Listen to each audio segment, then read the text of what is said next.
Welcome to Jnanaprasanna astro channel.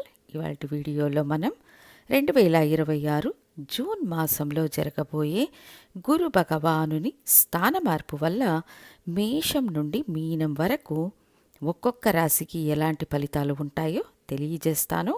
అంతేకాక ప్రపంచంలో జరగబోయే ముఖ్యమైన సంఘటనలకు ఈ గురు భగవానుని స్థాన మార్పు బలమైన ప్రభావాన్ని చూపుతుంది. ఇక సింహరాశికి గురు భగవానుడు 12వ స్థానం అనే వ్యయస్థానంలోనూ, రాశికి 8వ స్థానంలో శని భగవానుడు, రాశిలోనే కేతువు ఎలాంటి ప్రభావాన్ని చూపుతారో స్పష్టంగా వివరిస్తాను.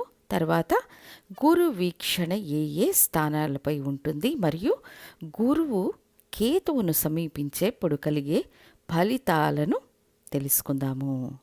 ముందుగా రాశిలో జ్ఞానకారకుడైన కేతు ఉండడం వల్ల ఒక రకమైన అయోమయం, ఒంటరితనం అనిపించవచ్చు. నిర్ణయాలు తీసుకోవడంలో తడబాటు ఉంటుంది. అయితే కేతువు జ్ఞానకారకుడు, గురువు మార్గదర్శి. వీరిరువురు గురువు యొక్క అడ్వాన్స్ ట్రాన్సిట్ ద్వారా కలిసినప్పుడు నిగూఢమైన సత్యాలు వెలుగులోకి వస్తాయి. పితృదేవతల ఆశీస్సులు లభిస్తాయి. అయితే కొన్ని ఆకస్మిక మార్పులను ఎదుర్కోవలసి ఉంటుంది. ఇక రాశికి 12వ స్థానమనే వ్యయస్థానంలో ఉన్న గురువు యొక్క ఫలితం ఏమిటి అంటే, సాధారణంగా ఖర్చులు పెరుగుతాయి. మీ వద్ద ఉన్న సంపద, శారీరక ఆరోగ్యం, అధికార బలం మరియు శక్తి వంటి అంశాల్లో మార్పులు ఏర్పడతాయి. శుభగ్రహమైన గురువు వ్యయస్థానంలో ఉంటే శుభ వ్యయంగా మారుతుంది. అంటే ఇల్లు కట్టడం, శుభకార్యాలు చెయ్యడం, ఆధ్యాత్మిక యాత్రలు లేదా దాన ధర్మాల కోసం డబ్బు ఖర్చవుతుంది. తర్వాత మీ వద్ద ఉన్న అధికారం లేదా శక్తి ఈ సమయంలో కొంత తగ్గినట్లు అనిపించినా అది మిమ్మల్ని శుద్ధి చేసే ప్రక్రియగా భావించాలి. ముఖ్యమైన విషయం ఏమిటంటే, గురువు వ్యయస్థానంలో ఉన్నప్పుడు కేవలం ఖర్చులు, నష్టమే కాకుండా తన దృష్టి ప్రభావంతో కొన్ని శుభ ఫలితాలను కూడా ఇస్తారు. రాశికి 12వ స్థానంలో ఉన్న గురువు ముందుగా 4వ స్థానాన్ని వీక్షిస్తారు.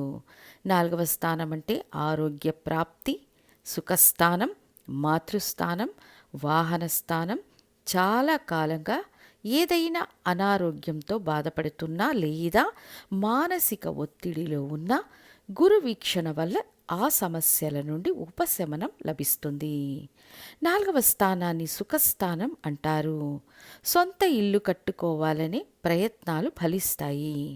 4వ స్థానం తల్లిని కూడా సూచిస్తుంది.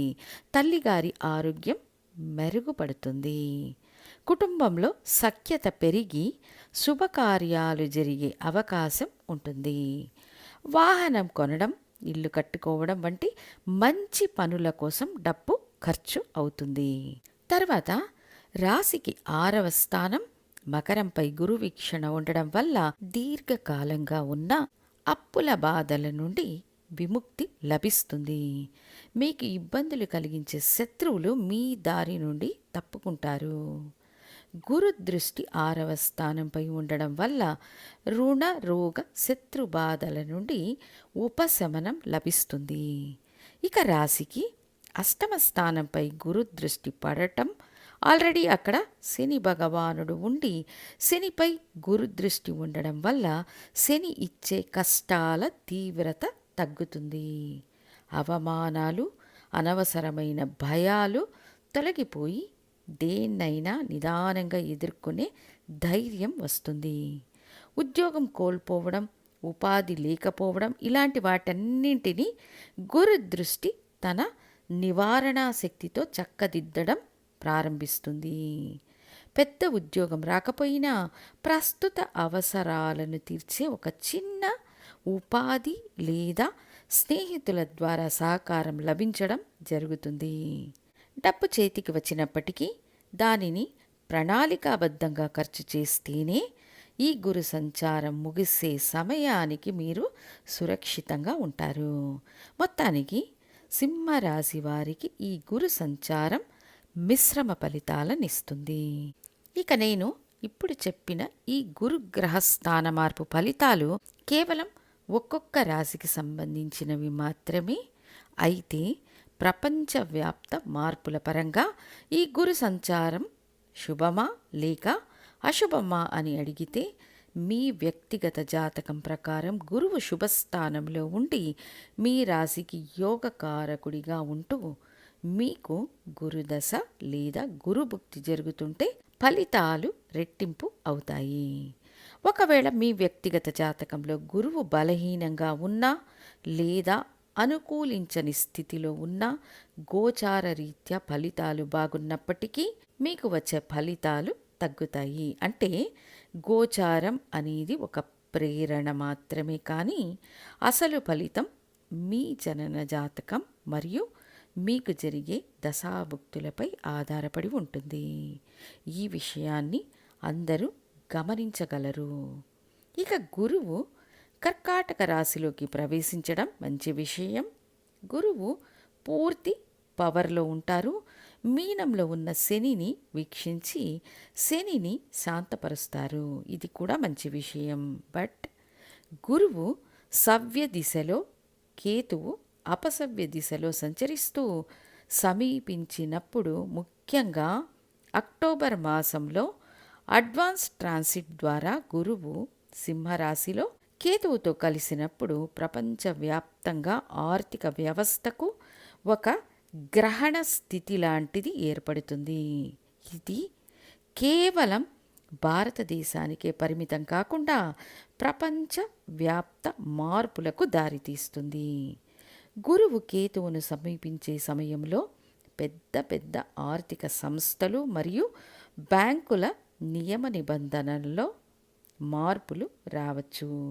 ఇది కొంతమందికి కొలాప్స్లా అనిపించినా దీర్ఘకాలంలో ఒక కొత్త వ్యవస్థకు పునాది అవుతుంది.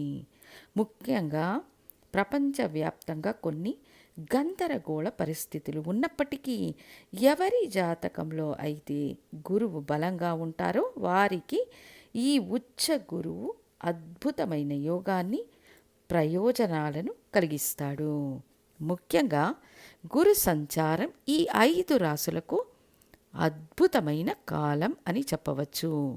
మిథున రాశికి గురువు వాక్స్థానంలో ఉండడం వల్ల ఆదాయం పెరుగుతుంది. కన్యా రాశికి లాభస్థానంలో గురువు ఉండడం వల్ల విజయం, ఆదాయం మరియు లాభాలు చేకూరుతాయి. వృశ్చిక రాశికి రాశిపై గురు వీక్షణ ఉండడం ఒక పెద్ద అడ్వాంటేజ్ అని చెప్పవచ్చు. ఇక మకర రాశికి ఏలినాటి శని ప్రభావం తగ్గి రాశిపై గురువు యొక్క ప్రత్యేక దృష్టి పడడం వల్ల పాజిటివ్ యాక్టివేషన్ మొదలవుతుంది. మీనరాశికి జన్మ శని వల్ల ఇబ్బందులు పడుతున్న వీరికి గురు దృష్టి ఒక ఓదార్పులా, తోడుగా మరియు సరైన మార్గంలో నడిపించే శక్తిలా పనిచేస్తుందని తెలియచేస్తూ తర్వాతి వీడియోలో కన్యారాశికి గురు భగవానుని స్థాన మార్పు వల్ల ఎలాంటి ఫలితాలుంటాయో తెలియజేస్తాను. ధన్యవాదాలు.